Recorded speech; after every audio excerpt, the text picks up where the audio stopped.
Matilda Wormwood is an extremely intelligent girl. At just 12, she has already read hundreds of novels and can make stories up in her mind. She also has the ability to solve complex algebraic equations without the help of a calculator. One would assume that she goes to the best school in town, but in fact, it is the exact opposite. Matilda's arrogant parents, Mr. and Mrs. Wormwood, are still bitter over the fact that they gave birth to a girl. Hence, they try their best to suppress Matilda as much as they can. They constantly make fun of her hobbies, reprimand her for the smallest of reasons, and most importantly, don't let her go to school. Matilda has gained all of her intelligence with the help of books, which she receives from her neighbor and close friend, Mrs. Phelps. Despite her strange life, she has always had a smile on her face. But one day, something good finally happens to her. From a nearby school, two teachers visit the Wormwood residence to check if the children are being educated properly. The cunning parents quickly lie that their daughter has been homeschooled, but the female teacher, Miss Honey, knows that something is up. Later, she visits Matilda alone and inquires if she wants to go to school. The little girl is scared of her parents, but Miss Honey promises to teach her literature if she joins. This finally convinces Matilda, and she says yes before heading upstairs. Later, as she is in her room, reading a book as usual, her arrogant dad barges in. He chastises her for talking to the teacher and not playing along with his story. He then reveals that as a punishment, she will be sent to Cruncham Hall, the most notorious school in town. The headmistress, Agatha Trunchbull, is a big, scary woman who is a former hammer-throwing champion. She has a very distinctive way of keeping children in order by punishing them savagely. Matilda is obviously scared that she is being sent to Cruncham Hall, so to get back at her father, she comes up with a plan. Later, when her parents are busy watching the television, she sneaks into their room and mixes their cosmetics together. Mr. Wormwood arrives shortly after and uses a serum to massage his head. When he checks in the mirror, though, he learns that his hair has turned completely green. This takes him by surprise, so he heads to confront Matilda, only to find her fast asleep. The little girl is just pretending to be asleep, but her dad doesn't know this, so he walks away in confusion. The next morning, Matilda gets up early and heads to her new school. However, when she arrives, she finds that the gates have not been opened yet. Her best friend Mrs. Phelps spots her and reveals that she is actually a full hour early. Now, with nothing to do, Matilda decides to narrate a story that she has recently made. Mrs. Phelps, being a lover of books as well, immediately agrees, and the story begins. Once upon a time, there was a famous escapologist that fell in love with a beautiful acrobat. Both of them were professionals of their respective trades, and a lot of people admired them. Soon, they got married and started performing as a duo. However, they were still sad, as there was one thing which they did not have: a child. Years passed by, but a breakthrough never came. Hence, to divert their minds from it, they came up with a daring plan, which would surely make headlines throughout the world. One day, in front of a large circus audience, the couple announced that they will perform the world's most dangerous stunt. It is called the Burning Woman Hurling Through the Air with Dynamite in her hair over sharks and spiky objects, caught by the man locked in the cage. Sounds crazy, but the title could use some work. At this point, Mrs. Phelps is captivated by the story, but when she says, "What happened next?"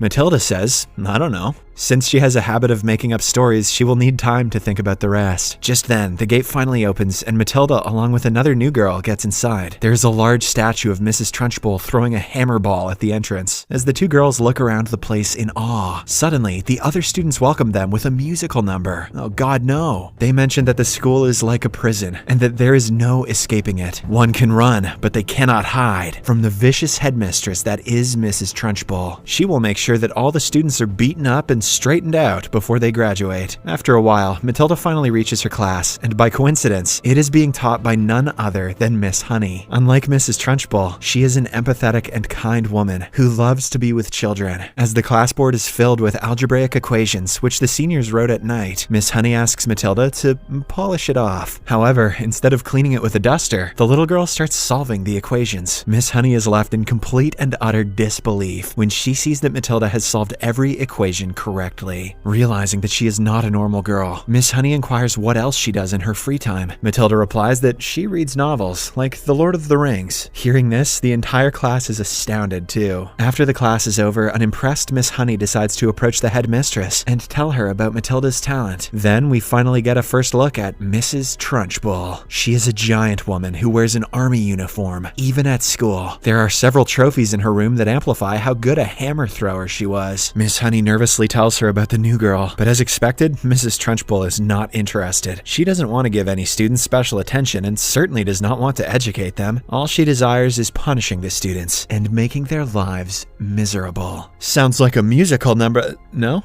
Oh, okay. In the next scene, when Matilda reaches home, she excitedly reveals the details of her first day at school, but her parents could care less. Mr. Wormwood, who is a car salesman by profession, has just sold some luxury cars by illegally modifying their parts. He has made a good amount of cash, which makes Mrs. Wormwood happy. However, the honest Matilda is far from impressed. She berates her dad for cheating on others, and hearing this, the latter snatches her book and tears it apart. Matilda is heartbroken, but she has just the perfect idea for revenge. The next morning, she again sneaks inside her parents' room and pours a good amount of glue inside her father's hat. She then hands it over to her unsuspecting father, who wears it casually and departs for work. Later, at school, while Matilda is discussing with her new mates, a frightened boy suddenly arrives asking for help. Apparently, someone poured syrup on Mrs. Trunchbull's chair, and now she is suspecting that the boy did it. Hearing this, all the students become scared, as the boy will most likely end up in Chokey, a brutal punishment box where the naughtiest of students are kept. However, Matilda remains calm, and she comes up with a plan. She urges the frightened boy to lay down and asks all the students to throw their coats over him. Just as he becomes completely hidden, Mrs. Trunchbull arrives, looking for him. Matilda directly points at the pile of coats and reveals that the boy became exhausted and collapsed about 30 minutes ago. They covered him with coats, hoping it would protect him from the sun. Yeah. This angers Mrs. Trunchbull, and she was really hoping to punish the boy. Now, since she has to release her anger somehow, she turns towards an innocent girl with ponytails. Mrs. Trunchbull asserts that she doesn't like ponytails, and with this excuse, she grabs the girl by her hair and swings her around like a hammer ball. As everyone watches in horror, she launches the girl outside the school premises. Fortunately, she isn't hurt, and she returns back as if nothing happened. After school, Matilda meets Mrs. Phelps and continues with her unfinished story. After the escapologist and acrobat announced their deadly stunt, they hired a manager to help with the promotions. She was the stepsister of the acrobat, but was always cruel and menacing. She also was a former hammer-throwing champion. Meanwhile, the escapologist got on stage and revealed to thousands of people that the show won't go as planned because his wife is actually pregnant. The crowd paused for a while, but then they erupted in applause. Everyone was happy that the two were finally going to be parents. However, the arrogant manager interrupted the couple's emotional moment and explained that since she had spent a lot of money on promotions, the show would have to go on. If not, she will call the police on them. With this, the escapologist and the acrobat reluctantly prepared themselves for the death-defying stunt. Mrs. Phelps is curious to know what happens next, but just like last time, Matilda does not know. She then departs, but not before promising to meet the next day. The following day at school, while everyone is having lunch in the canteen, Mrs. Trunchbull suddenly arrives. Apparently, someone stole her chocolate cake and ate it. She warns the thief to come and reveal themselves. Just then, a tiny but obese boy burps out loud, and when the stench reaches Mrs. Trunchbull, she licks it and realizes that he is in fact the culprit. Enraged, she decides to punish him. She orders her chefs to prepare a large chocolate cake, and all the boy has to do is eat it fully. Failing to do so will result in him being sent to the Chokey. The cake is giant, and all the odds are stacked up against the boy. But with the encouragement of his friends, he manages to eat it whole. Mrs. Trunchbull is taken aback by the turn of events, but she doesn't want to give up. Hence, she comes up with an excuse and drags the boy to the Chokey, despite Matilda's best efforts to save him. After school, Matilda approaches Mrs. Phelps and starts narrating the remainder of her story. The escapologist and the acrobat readied their positions, and the stunt began. It was a nervous one, but at the end, both of them escaped from their shackles in the nick of time. However, fate had something else written for them. Due to a mishap, the acrobat slipped and dropped to the floor, resulting in numerous fractures. She managed to survive, but only long enough to bear the child. The escapologist was devastated at the loss of his wife, but he promised to give his daughter the best life that he could. However, things only get worse from there. Since he was always busy with work, the escapologist invited the evil manager to look after his daughter. When he left for work, the woman always tormented the little girl and made her work. But one day, the escapologist found out about this and promised to take revenge. He angrily left in his car, and that was the last time he was seen. He never came back home. That night, while Matilda is at home, she surprisingly moves a trash can without touching it. Apparently, her intelligent brain is capable of performing telekinesis. The following day at school, while Miss Honey is teaching a lesson to all the students, Mrs. Trunchbull arrives in a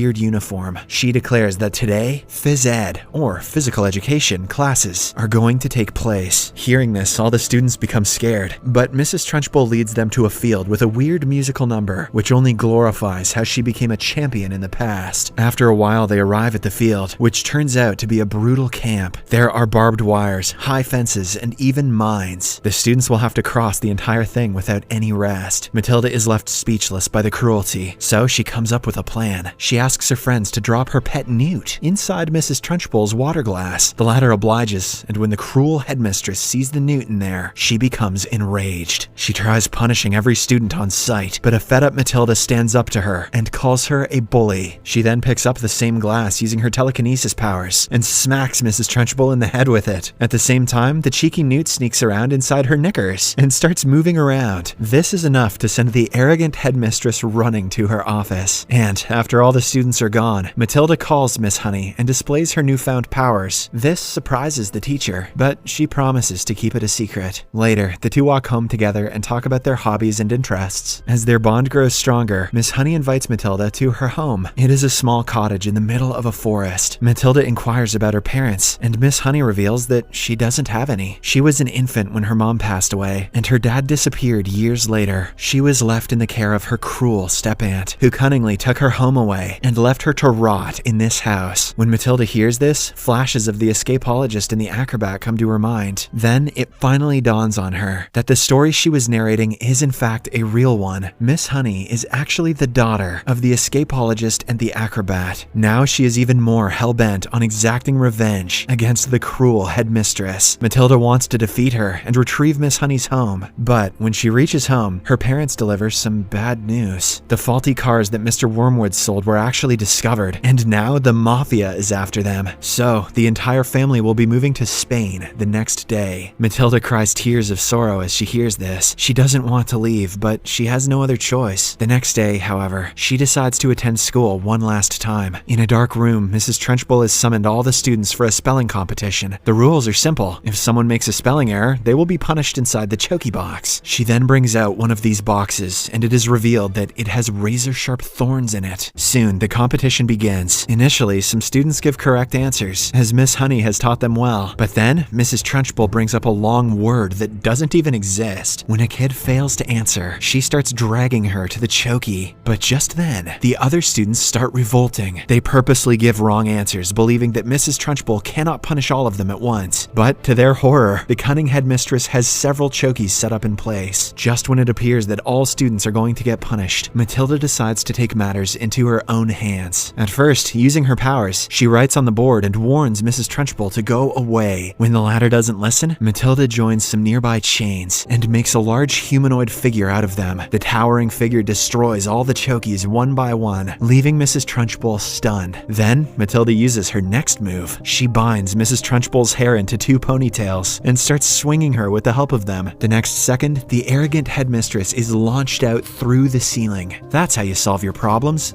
Straight up murder. When she reaches the surface, she drops her house keys and quickly makes a run for it. Miss Honey picks up the keys and becomes delighted that she can finally live at her family home now. Later, all the students gather around and thank Matilda for driving out the crazy woman. However, their happy moment is short-lived when Matilda's parents arrive in a car and tell her to get in. They only have 1 hour to reach the airport and fly away. The little girl reluctantly agrees and approaches them, but right then, Miss Honey shows up and asks Mr. Wormwood if she can keep Matilda. At first, he is taken aback, but when he realizes that he'll have one less person to look after, he agrees. Matilda also says yes, and she bids her parents a proper goodbye. She even takes off the glued hat from her dad's head. The movie ends as Matilda and Miss Honey reach their home, a home that the escapologist and the acrobat once lived in.